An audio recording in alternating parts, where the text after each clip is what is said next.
How my life changed and became meaningful. Chapter 4. An important decision. Part 1.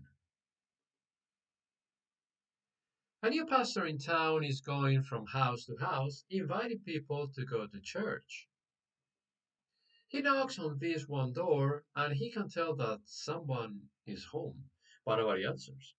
So he takes his business card out and he writes on its back the scripture reference Revelations 3:20 and leaves it there at the door. The next Sunday after service, an usher hands him back the same card and under that reference is the reference Genesis 3:10. Here is what they say. The pastor's reference, Revelation 3:20, Behold, I stand at the door and knock. If anyone answers, I will come in. The reply, Genesis 3:20, 3:10 says, I heard your voice, but I was afraid because I was naked. During the first intensive English course, Danilo, the student from the Dominican Republic, and I immediately got along very well, since, after all, we both shared a common language and most common culture. Moreover, it was he who introduced me to the person who would become the most influential one in my life while I lived in Orlando. Her name was Dr. Rosita Martinez, and she was the most sensitive, remarkable, intriguing, and quick witted woman I've ever met up to this day. Although she came from Spanish descendants, she was born in Havana, Cuba. By the time I met her, she was about 55 years old and she always dressed extremely elegant. In fact, sometime later, and after we became friends, she once told me that she designed and made all her dresses and clothes by herself, and therefore she never had the need to go to a mall nor to any clothing store in order to buy them. Dr. Martinez was a very petite woman, measuring just about 1 meter and 55 centimeters approximately, and weighing less than 50 kilograms. At all times, she wore perfect makeup on her face, and her nails on both her fingers and her toes were most of the times painted in an intense red color. On top of this, she had very good and healthy eating habits. Just to cite an example, I'll mention that every day she brought to work a small plastic and transparent bag where she had all sorts of vegetables which she ate throughout her working day. She had three children, two daughters and a son. This last one happened to be a doctor and consequently gave her wise advice as to how to eat properly. Therefore, she was very critical with junk food and never ate it under any circumstance.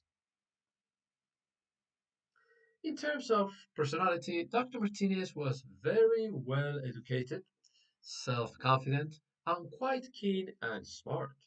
Additionally, and on the other hand, she also had a very strong character and could be quite stubborn sometimes when she wanted something. Nevertheless, and in all fairness, she was also very easygoing, down to earth, helpful, warm hearted, and extremely extroverted. In any case, Dr. Rosita could truly needed every single one of those qualities to perform her job properly, for she was in charge of three different departments at the same time. These were the foreign language department, the humanities department, and another special and newly created department called IDS. This last one had been opened recently for the best students in the college and provided almost half of the necessary credits to graduate. A little later, when I started taking regular classes at college, Rosetta tried to convince me on several occasions to join that new IDS program. But I preferred to take other courses instead because I didn't like two of the four professors who taught it. Nonetheless, I never told her the real reason and resorted to other excuses instead, or went around the bush every time she mentioned the matter to me. At that time, in the summer of 1986, Danilo was working as a Spanish tutor in the foreign language department under the supervision of Rosita. His job was just part time, but at least he was able to earn some useful money for his expenses, for he had a wife and two children to look after. I never dared to ask him how he managed to get by on so little money, because after all, it was none of my business. All the same, I always wondered how he did it, but in the end, I never found out. Then, one good day, he introduced me to Dr. Martinez, as she liked and preferred to be called. Our first meeting was a very cordial and entertaining one. I immediately liked her, and she too seemed to be fond of me, maybe because I reminded her of her Spanish origins and roots. We talked at length about Spain and my family, and she told me that she was married to a very well educated Cuban man who had the exact same job position that she held as a supervisor of the foreign language department in another college located in Lakeland. This was a small town situated at a distance of about half an hour drive from Orlando. By the way, I think it is important to remark that all the roads in Florida are quite flat, without any hills or very steep slopes, and subsequently, it's very easy and pleasant to drive in that state. Nonetheless, back in those days, you couldn't drive faster than 55 miles per hour, 88.5 kilometers per hour, in a highway or freeway. With time, that speed limit has changed, and in some roads, you can drive nowadays at a speed of 65 miles per hour, which is equivalent to 105 kilometers per hour.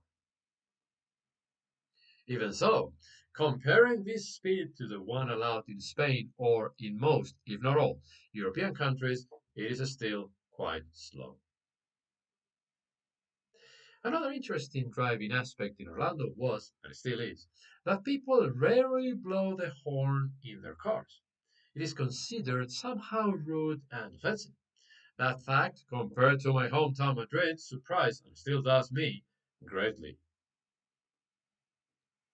The reason was due to the fact that in my country, most people not only blow the horn, but also shout and make all sorts of offensive gestures to other drivers when they do something wrong or illegal while driving.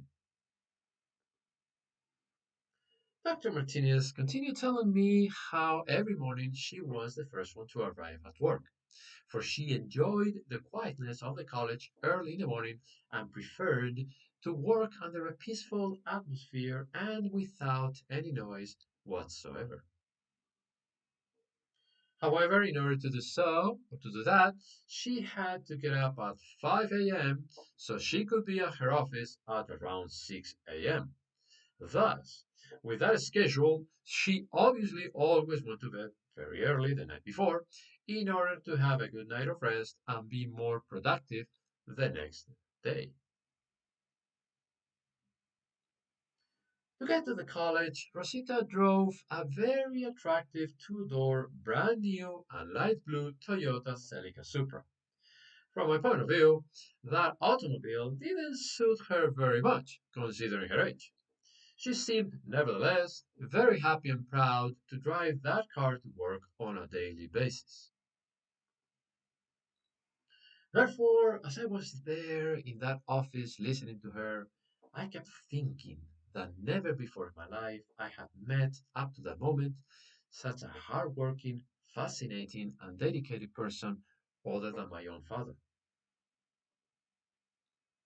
On the other hand, it was, in a way, funny to hear her speak in English due to her strong accent. Apparently, she had learned the language at a mature age, which I never dared to ask, and that made it impossible for her to have the accent of a native speaker or close to it.